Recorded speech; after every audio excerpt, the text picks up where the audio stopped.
You're listening to Bullpen Science with Dr. Richard Aplin, the podcast that gives you real health solutions to your real health problems. And now, your visionary host, Dr. Richard Aplin.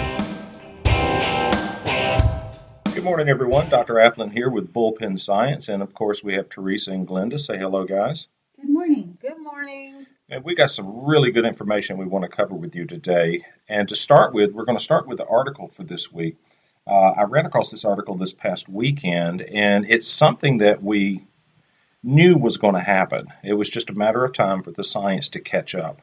And the article states, antidepressants are linked to neurological damage in newborn. And it's a study that finds this. You have to understand that if you're going to be taking medication during pregnancy, that you actually are increasing the risk of influencing the neurological development of the baby. And now we actually have science that shows this. There's multiple studies that have linked antidepressant use during pregnancy to a number of side effects, including increased risk of preterm birth, low birth weight, infant convulsions, autism, cardiovascular defects, excessive brain fluid at birth, smaller head size, and other congenital and developmental defects. And this is just a short list of some of the issues that can be caused by the medication antidepressants. And, you know, we live in a culture of people that are so stressed out, and they're so incapable of recovering given the stress load that they're under during the day, that they resort to medication. Now, if you think about it, we have a science that really is looking at trying to control the expression of the process that's in effect, and it really is not looking at the process itself, and that is the reason why we prescribe medication. Not to say that chiropractors prescribe that, because we don't. What we are more concerned with is actually the process that's creating the situation.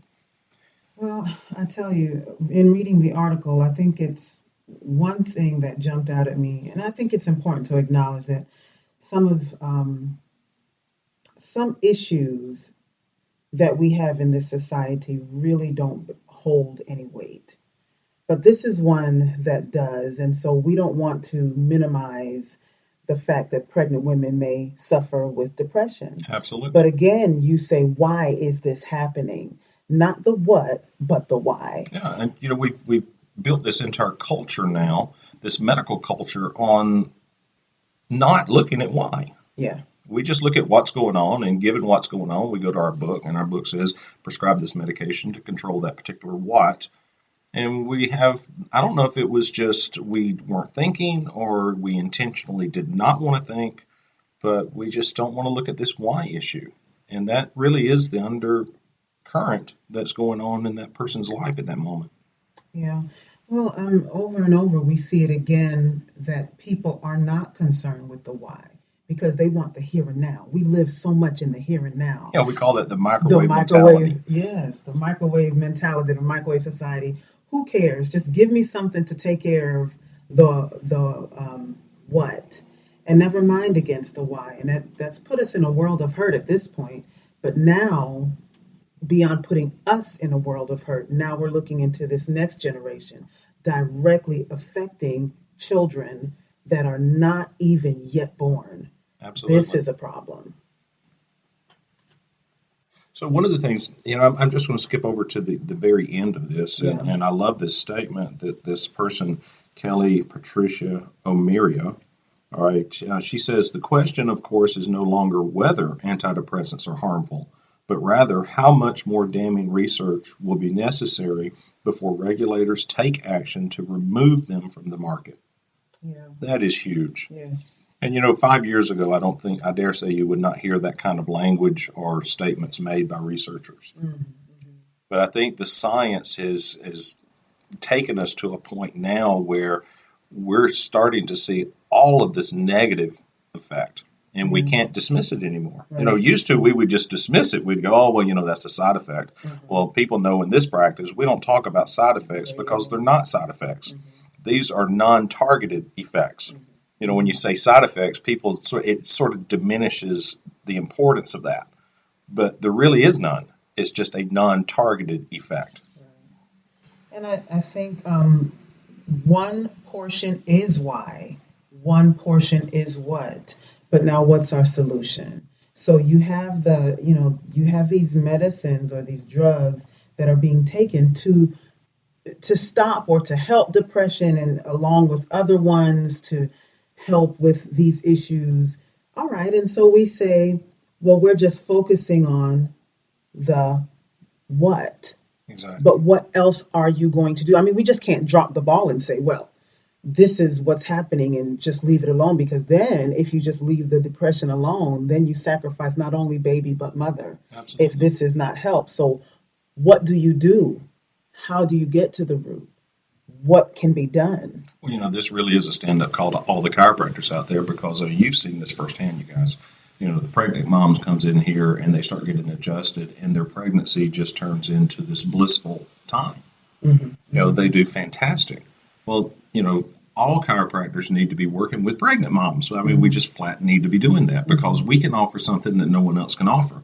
And that is, when you disrupt that neurological pattern and you offer the nervous system a moment of just peace, then it can reset itself. It actually can improve on its recovery strategy so that the depression is not an issue. So there are alternatives. Absolutely, there are alternatives. The diet, people talk about, well, if you change your diet, you can affect that. Well, one of the things that diet does is it decreases the stress load. Mm-hmm. But if you still have the process, Mm-hmm. Decreasing the stress load is all nice and fine for the short term. But long-term wise, it really doesn't have that much of a positive effect. So you're going to have to look at some things that are different. Like, for instance, I talk about looking at something in a different way. It's getting outside that box, and that is looking at depression. Depression is the result of a process, just like high blood pressure is the result of a process. Depression is the result of a process, and one of the first things to ask people that suffer from depression is, how are you sleeping? Mm-hmm. Because if your brain does not slow down into that low non-REM sleep, you're not going to produce the usable form of vitamin D, which triggers the brain to make serotonin. And so you're just going to slowly burn up your serotonin. And then you go to the doctor, and what does he give you? He gives you a serotonin reuptake inhibitor. Yeah, I read that in the article, that was one of their solutions there. Right. Well, if you think about it, there's two ways of looking at this. If you look at it from the fact that you're uptaking too much serotonin, then we need to give you a drug to stop that. But, I always ask the question, is that the problem? Or is it that I just don't have enough? Because if you need a certain amount and you have half of what you need, and then you go to the doctor, he's going to look at it and say, well, the problem is that you're uptaking too much and we need to stop that. And I go, well, wait a minute, what if I just don't make enough? Okay, well, then how do we make enough? And the key element is using or having a usable form of vitamin D. All right, and that is triggered by the brain going down into deep delta sleep. Wow, so all of this comes down to how well I sleep at night? Absolutely, it does. It is surprising how much. And if you think about it, from the recovery standpoint, if you don't get good quality sleep, now, people can sleep all night and still wake up tired. Yeah. All right, so it's not an issue of hours. Mm-hmm. We're not talking quality or quantity of sleep. We're talking about quality of sleep. And so if your brain doesn't slow down so that you can get good quality, deep delta sleep, it's just you're going to run out of recuperative strategies, recovery skills. Well, how am I supposed to know whether or not I'm sleeping well at night? Well, one of the main tests for that is, how many times do you get up and go to the bathroom? And what does that mean? If you're getting up in the middle of the night going to the bathroom, it's obvious that your brain is not slowing down into that deep delta sleep, because there are mechanisms. Well, wait a minute. What if I just drank too much? Yeah, that's what everybody talks about. It's not an issue of how much you drink. I mean, come on. When you're training your child, you don't give them drink before they go to bed. But you have had children that drink a lot before they go to bed, and they go into that deep delta sleep, and they don't wet their diaper, or they don't wet their bed during the night. Okay, so walk me through this now.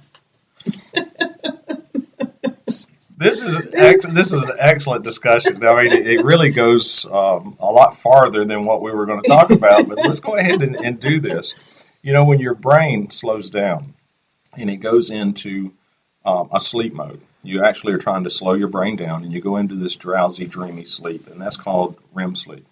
And that's when you dream. You're in a theta state, all right, which is just a bandwidth of frequencies. Then what happens is your brain will slow on down and go into deep delta sleep. Now, this is non-REM sleep. All right, so you're laying there. They talk about the fact that you don't move around. You're almost in like this semi-comatose state. And when you get into that deep delta sleep, your brain actually will trigger a part of the brain, the pituitary gland, to release something called vasopressin. And this vasopressin actually goes down to the kidneys and triggers what's called the second hydroxylation of vitamin D, which is nothing more than cooking your vitamin D the second time so that you have it as a usable form. Okay. Most people, when they talk about taking vitamin D, they don't realize that it's really not what you take. It's not what you have. It's whether or not you can use it. In other words, is it in a usable form? Mm-hmm. And to get vitamin D into a usable form, it actually has to be, I call it cooked. It's hydroxylated twice, once by the liver, second by the kidneys. And this is done at night with the kidneys. And so when your pituitary gland releases this vasopressin, it literally tells the kidneys to recycle the fluids, and this is when this hydroxylation occurs. Well, if it recycles the fluids, nothing goes to the bladder. And so it really doesn't matter how much fluid you have in your system. If you're recycling the fluids, nothing is going to the bladder. So that becomes really your test. If you are getting up in the middle of the night, going to the bathroom 1, 2, 3, 4 times a night, then you know darn well that your brain is not slowing down, and so these mechanisms are not occurring. You can take pretty much anyone, ask them if they get up in the middle of the night and go to the bathroom, and if they say, oh yeah, multiple times, you can ask them, well, are you vitamin D deficient? And they go, how'd you know that? Well, it's obvious. There's lots of vitamin D deficient people these days. There are a lot. And, it's interesting. We have a number of people that I just I chuckle to myself when I ask this. We have people that work outside all day long. I mean, they may be outside 10, 12, 13 hours a day.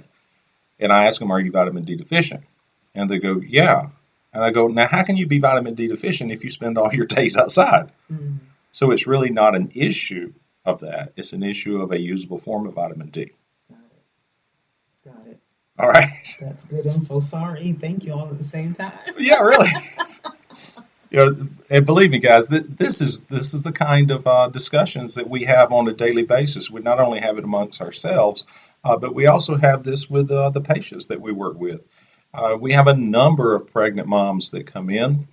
We have a number of infants that we work with.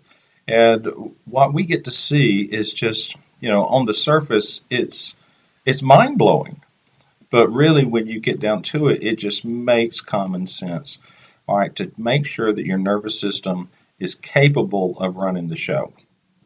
All right, and we live in such a stressed out world. I mean, we continue to see more and more stressors piled on with people. But one of the things they don't look at is what kind of recovery strategies do I have to offset this increased stress load? And, that's the thing that I was listening to yesterday on the radio. They were talking about how they were talking about work stress. And so, I made the comment, there's a difference between work stress and stressful work. All right, work stress is the result of the person. All right, stressful work is a result of the job. Mm-hmm.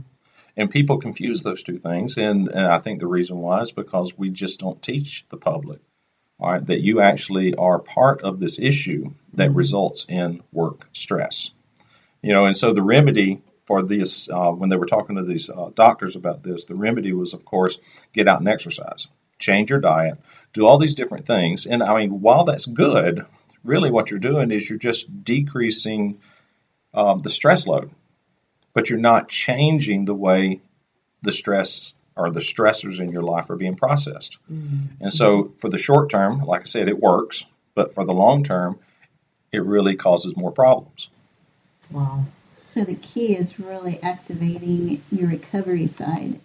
You can decrease your stress load, but to complete the work, you need to learn how to recover from your stress. And that really is the key. Yeah. And companies that have instituted, nap times for their employees, all right, when they have a decompression room where they actually can go started here. What's going on? Why don't we have one of these? That would be all nice and fine. We could put some beds back in the back.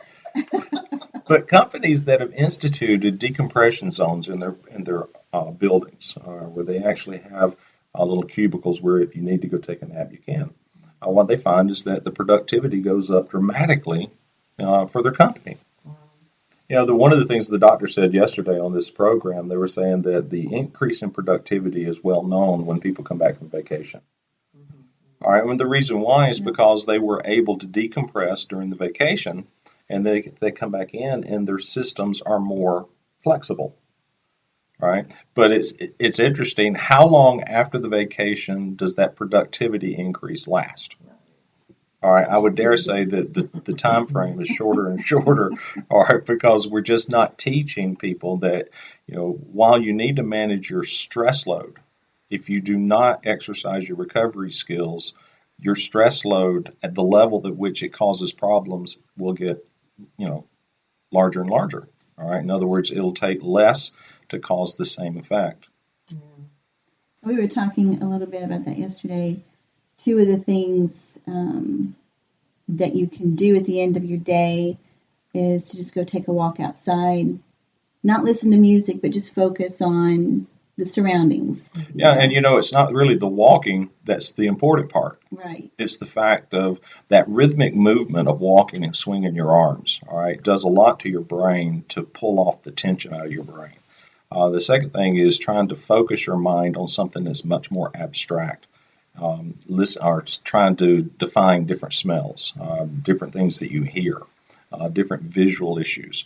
These things actually trigger the limbic region of your brain, the emotional center of your brain, and it actually allows you to release, we call it decompress, but it really is releasing internalized tension. Mm-hmm. And the other thing was rocking, sitting in a rocking chair or in a swinging. Yes. Just sitting there. The swing, it doesn't take, it only takes about 10 minutes. Yeah. Years ago, before we had television and, maybe back when they had radio, I just remember it from my grandparents. At the end of the day, after they would have their evening meal, they would go sit on the front porch and swing. Or they had rocking chairs. Mm-hmm. And every house had rocking chairs and a swing. Yeah. Mm-hmm. And the reason why is what they were doing, and they didn't realize it, is they were actually decompressing at the end of every day. Mm-hmm. Just relaxing. Wow. And we've lost that skill. It's an art now. Relaxing is a downright art. I was sitting listening to you talk, and I'm thinking, how many people go to vacation and don't relax during vacation?